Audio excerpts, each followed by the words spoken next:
Chào mừng bạn đến với chia pui ở lật ớt cropរបស់ជប៉ុនចាឥឡូវយើងពុះមើលទាំងអស់គ្នាចង់ដឹងថាមានក្របឬក៏អត់ក្របរបៀបម៉េចណាចានេះឥឡូវពុះមកអត់ឃើញក្របអីមួយតាមពិតទៅមានមួយក្របចាំនាងខ្ញុំបង្ហាញជូនណាចាប្រហែលជាឆ្ងល់មែនទេបងប្អូនថាអត់ក្របអញ្ចឹងបានពូជពីណាយកមកដាំចាជម្រាបសួរបងប្អូនទាំងអស់គ្នាជួបជាមួយនឹងខ្ញុំលក្ខណៈនៅប្រទេសជប៉ុនទៀតហើយចាមើលផ្កាបន្តិចសិនមុននឹងទៅសួនបន្លែក្រោយផ្ទះចាថ្ងៃនេះគឺយើងមកបេះអលឹកអត់ក្របចានេះយើងមក unboxing ទាំងអស់គ្នាបងប្អូនចាមេក្តៅខ្លាំងពេកងាប់ដើមអស់រលីងចានៅតែផ្លែអញ្ចឹងឯងហើយផ្លែអលឹកអត់គ្រាប់ហ្នឹងគឺមាន2ផ្លែបងប្អូនហើយ2ផ្លែទៀតគឺជាអលឹកក្រហមធម្មតាចាមានគ្រាប់ធម្មតាចានេះអលឹកអត់គ្រាប់ហ្នឹងនៅខាងស្ដាំដៃនឹងខ្ញុំនឹងឯងហើយទំហំវាអត់សូវបានធំខ្លាំងទេចាប្រហែលជា6ទៅ7គីឡូអីទេបងប្អូនចាលឹកនេះនៅពេលដែលយើងទិញកូនយកមកដាំហ្នឹងគេដាក់ថាអត់គ្រាប់បងប្អូនចង់ដឹងថាសបកក្រាស់ឬក៏ស្ដើងហើយអត់គ្រាប់ហ្នឹងរបៀបមិនដែរចាឆ្ងល់អើយឆ្ងល់ថាបត់គ្រាប់អញ្ចឹងបានគ្រាប់ពីណាយកមកដាំឲ្យយើងញ៉ាំទៅណោះចាចាំអ៊ុតមើលទាំងអស់គ្នាតាមពិតទៅមានមួយគ្រាប់ដែរចង់បង្ហាញបងប្អូនថាគ្រាប់ហ្នឹងរបៀបម៉េចហើយក្រៅពីហ្នឹងគឺគ្រាប់ពណ៌សសដែលវាអត់លូតលាស់ប៉ុន្តែផ្អែមឆ្ងាញ់ខ្លាំងមែនទែនបងប្អូនចានេះស្ពមនេះខ្ញុំគាត់ប្រមូលដាក់កេះឡាំងចាទៅពីជើងមិនអស់ណាបងប្អូនចាកាន់ម្ដង2ផ្លែទៅវិញចាផ្លែលឹកហ្នឹងគឺមានទម្ងន់ធ្ងន់ណាបងប្អូនចាវាតាន់តែម្ដងហើយរយៈពេលនៃការប្រមូលផលគឺរយៈពេល40ថ្ងៃជាងចាធម្មតា45ថ្ងៃបានយើងបានបេះបងប្អូនហើយបងប្អូនឃើញយើងបេះអលឹកនេះគឺចុងក្រោយគេចាទាល់តែដើមនឹងងាប់អស់បានយើងបេះខ្លាចអត់ទុំណាបងប្អូនចាឃើញសបល់វាអត់តំណងទុំសោះចាប៉ុន្តែដោយសារតែមេក្តៅខ្លាំងចាអញ្ចឹងហើយអលឹកទុំមុនថ្ងៃបន្តិចចាថ្ងៃនេះគឺបេះចុងក្រោយតែម្ដងអស់លីងហើយបងប្អូនតែផ្លែអលឹកគឺថាឡើងក្តៅងុំតែម្ដងបងប្អូនចាអញ្ចឹងហើយយើងអត់ញ៉ាំភ្លាមទេ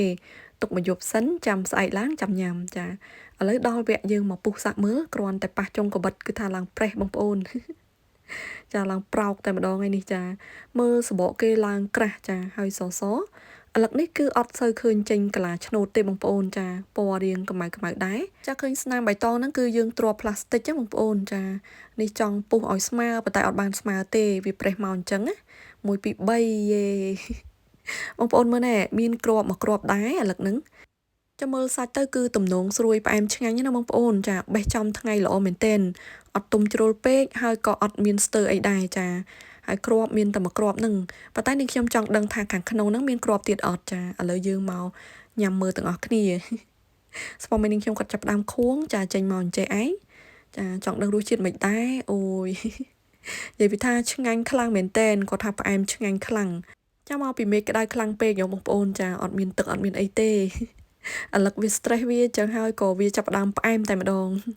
តាមពិតទៅយើងដាំដាក់ជីទឹកបងប្អូនហើយរសជាតិគឺថាឆ្ងាញ់មកអែមតែម្ដងមើលនេះសុទ្ធតែទឹកអញ្ចឹងណាចាកាយមើលដល់ក្នុងទៀតបងប្អូនចាកាយរកគ្រាប់ទាំងអស់គ្នា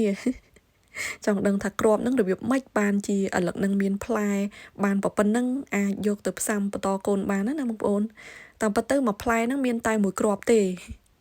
ចាមួយគ្រាប់ដែលរាងកម្ៅជាងគេប្រហែលជាអាចដាំធ្វើពូជបានវិញណា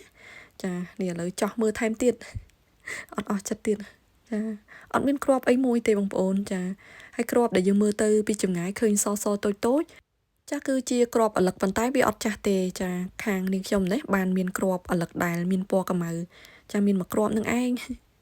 ចាស្ពមនាងខ្ញុំគាត់ថាអលឹកនេះគឺស្រួលញ៉ាំជាងអលឹកផ្សេងទាំងអស់ចំណែកឯរសជាតិវិញគឺថាស្រួយឆ្ងាញ់ផ្អែមខ្លាំងមែនទែនចានេះញ៉ាំឡើងជក់ចិត្ត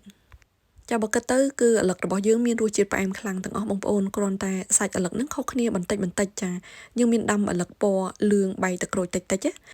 ហើយក៏មានរសជាតិផ្អែមឆ្ងាញ់ដូចគ្នាបងប្អូនចាឥឡូវការញ៉ាំអលឹកបង្ហាញជូនបងប្អូនក៏ចប់ហើយ